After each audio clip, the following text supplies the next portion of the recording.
Leadership is one of the most unique and complex human phenomena, very appealing and yet enigmatic. We can find leadership in business organizations, political environments, the military, religious communities, family, or any other type of human association. The human and social sciences, as well as management, offer theories that try to shed light on this phenomenon. Many of these theories are complementary, and some may challenge each other. However, according to Alfonso Barreto, from his phenomenological studies on leadership, democracy, and political consciousness, leadership theories, both classic and current, can be grouped into four general approaches: the ontological approach, the situational-behavioral, the teleological, and the holistic approach.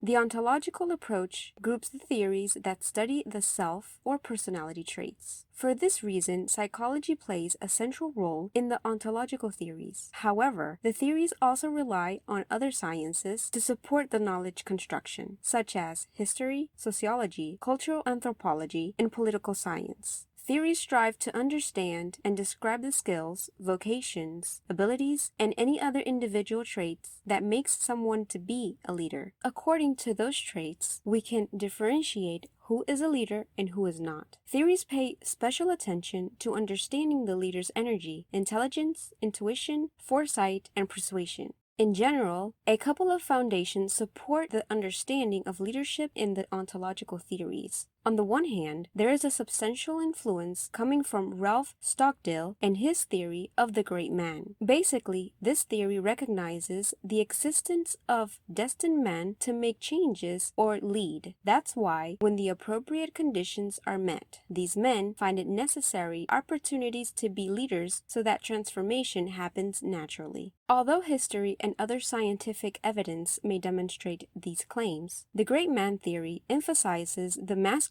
role in leadership. Accordingly, certain feminine traits, or those from different genders, may not be considered decisive in determining who is a leader and how his leadership is like. Although theories have evolved, they may still tend to overvalue masculinity in leadership. On the other hand, because a person may come as destined by God or biology to be a leader, theories of this approach often hold that the leader is born, not made. Energy, intelligence, foresight, courage, persuasion, resistance will be part of those innate traits that define leaders. Among the theoretical models that can be grouped in this approach are, indeed, the theory of the great man, the models of the autocratic, democratic, and laissez-faire leader described by Kurt Lewin, or the charismatic authority theory of Max Weber.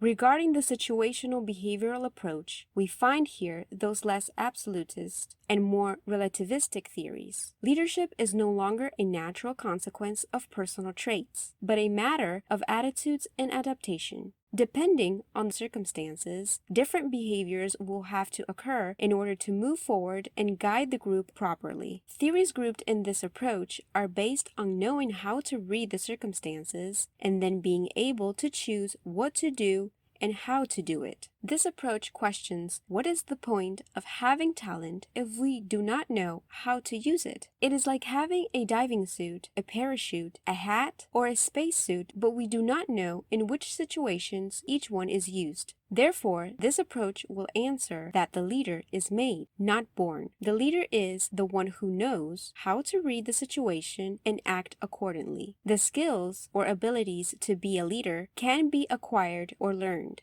Here, it is not about personal traits, but instead recognizing the situations that arise to respond with specific attitudes to model others' behaviors in favor of trust, respect, and fellowship. Depending on power relationships, experiences, organizational structures, decision-making, and other variables, different leadership attitudes or behaviors will have to be assumed. Some circumstances may demand a more permissive and coaching style, while other situations may require being more directive. Another consideration to keep in mind is that theories in this approach assume a reactive rather than a proactive role. We are not talking about a leadership attitude that creates conditions, but adapts to conditions. Among the theories that can be grouped into this approach are the contingent leadership of Fred Fittler, the continuum leadership of Robert Tannenbaum and Warren Schmidt, the situational leadership proposed by Ken Blanchard and Paul Hersey, and the leadership substitutes of Stephen Kerr and John Jeremier. By addressing the teleological approach, as the name implies, it refers to those theories that see leadership in relation to objectives or goals. Here, although leadership is accepted as an ability and attitude, it is understood better as a process conducted to define, articulate, and communicate a motivating vision effectively. The more people feel motivated by that vision, the more effective leadership is in its ability to set clear and achievable goals. These are theories that usually have a lot to do with management and business organizations, and it is often understood that depending on the circumstances, the leader can bestow more energy on processes or people. With this, we see how this approach also connects with the previous ones in the sense that it is important to have capabilities to visualize. Still, it is equally essential to know when to pay attention to the process or material issues and when to pay attention to the people. But what we should not forget is that this happens because the leader understands that having good processes and good interpersonal relationships are specific goals to achieve the greater goal. In any case, the leader will be the one who knows best how to communicate a vision to others, clarify a purpose, define an objective, stimulate the achievement of goals, and reach a destination. Therefore, in relation to the situational behavioral approach, it is a paradigm that places leadership in a permanent proactive disposition. However, there is so much emphasis on understanding decisions about human and non-human aspects to achieve goals that morality, usually understood as a central factor in establishing strong human relationships, may not be considered important. We are not saying that these theories promote immoral leadership, but that everything depends on the vision and goal achievement. If morality is important to achieving goals, then morality is going to be considered. Remember the idea that the end justify the means. Depending on the case, these theories would have difficulties in differentiating Hitler and Gandhi, so Hitler and Gandhi should share the same, although unfair, plinth. Some of the theories that can be understood from this approach are the James Burns transactional leadership theory, the considerations about management versus leadership of John Cotter, the persuasive leadership of Mustafa Rajai and Kay Phillips, and the path goal theory of Martin Evans and Robert House. Finally, the holistic approach groups the theories that try to combine all the elements of those more specialized theories to elaborate a more robust and transversal knowledge of leadership.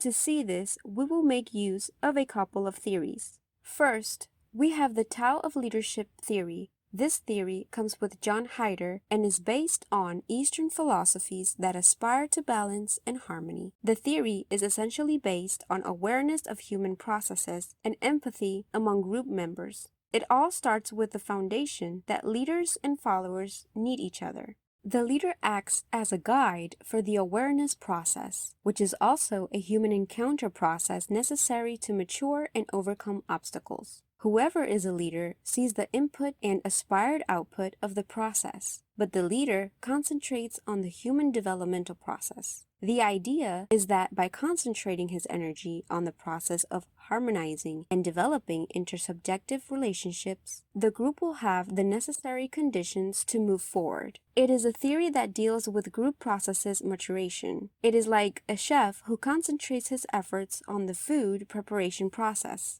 A chef focuses on the process of combining the ingredients and evaluating when the combination of the ingredients is ready for the next step, to continue its evolution until reaching the aspired goal. On the other hand, the theory of leadership as an interaction of human energy, conceived by Alfonso Barreto, mentioned previously, understands that leadership is the energy of people who meet. Thus, it is necessary to have a managerial energy to establish a vision and manage resources, as well as an educational energy to empower and learn, a motivational energy to stimulate and develop, and a communicational energy that serves to integrate the members of the human interaction. It is at that moment when the communicator, manager, educator, and motivator leader of human energy must emerge to increase the processes of awareness and synergy which are intended to achieve goals. The leader will have to know what situations require his managerial skills and what moments need his motivational, communicational, and educational talents to develop awareness and synergy. As we can see, both the theory of human energy leadership and the Tao of leadership subsumes that leaders must have skills to motivate the group, and this relates to the ontological approach. But at the same time, the theories realize that it is necessary to recognize what situations demand certain roles or interventions to lead the group towards goals, and these issues are connected with the situational-behavioral and teleological approaches. Clearly, in the most holistic theories, there is a strong emphasis on awareness, and we no longer speak of leadership centered on one person, but of leadership as an interaction between several people. It is about raising awareness about people and their circumstances to know how to achieve specific common goals. Since there is a strong awareness rising character in leadership dynamics, these theories highlight the educational component above the rest of the theories allocated in other approaches. Indeed, the situational behavioral approach may touch learning aspects, but only in terms of learning how to lead or become a leader. The more holistic theories look at the educational component in greater depth because it is not only about a person's learning certain skills to know how to lead, but also about being more aware and better human beings in the encounter with others while seeking to reach specific goals. If the Tao of leadership is pedagogical in terms of guiding how to exercise leadership as a process of human encounter beyond techniques, the human energy leadership assumes that the leader is indeed an educator. Likewise, the transformational theory of Bernard Bayes and James Burns is going to be concerned with raising awareness of morality, shared values, and collective goals. Other considerations may refer to those of Paulo Freire's revolutionary leadership, well known for its fundamental premise that no one liberates oneself by own efforts alone, neither is he or she liberated by others. Human beings liberate in communion with others. This defends the needs for a dialogical awareness-based praxis between leaders and masses to undertake the emancipation process. At the same time, Debashi's Chatterjee's conscious leadership theory aspires for leadership's applications able to develop the virtues in each person so that these can be combined to favor the collective good. In summary, when we see the theoretical approaches, we find a paradigmatic matrix defined by four interconnected trends. The ontological approach integrates theories that emphasize what the leader is and how the leader is. Theories easily understand the leader is born, not made. Leadership is about innate abilities, and in fact, all theories of leadership are going to find connection with this approach, either because they can be classified within it, because they deepen it beyond its paradigmatic limits, or because they refute it.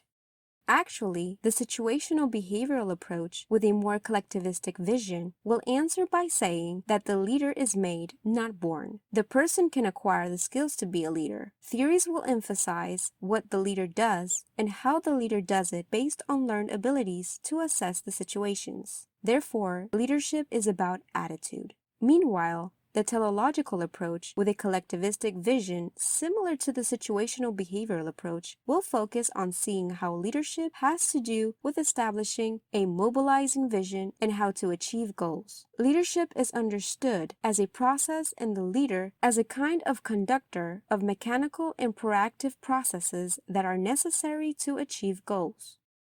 Along with all of this, the holistic approach, much more collectivistic than previous approaches, encompasses theories that focus on awareness and interpersonal psychodynamics. It is about raising awareness of the skills, desires, hopes, values, concerns, and all those elements that interact in the intersubjective field of people who meet to achieve a better state of affairs.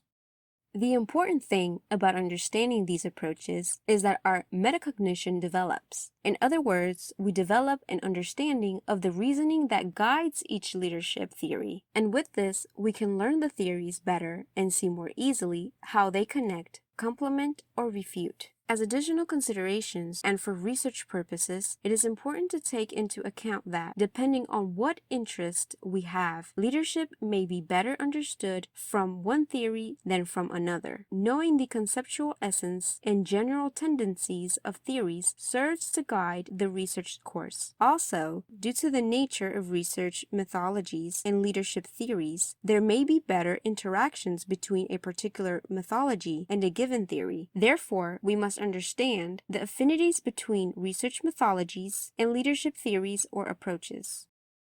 If you liked this video, please hit the like button and subscribe to our channel for more content.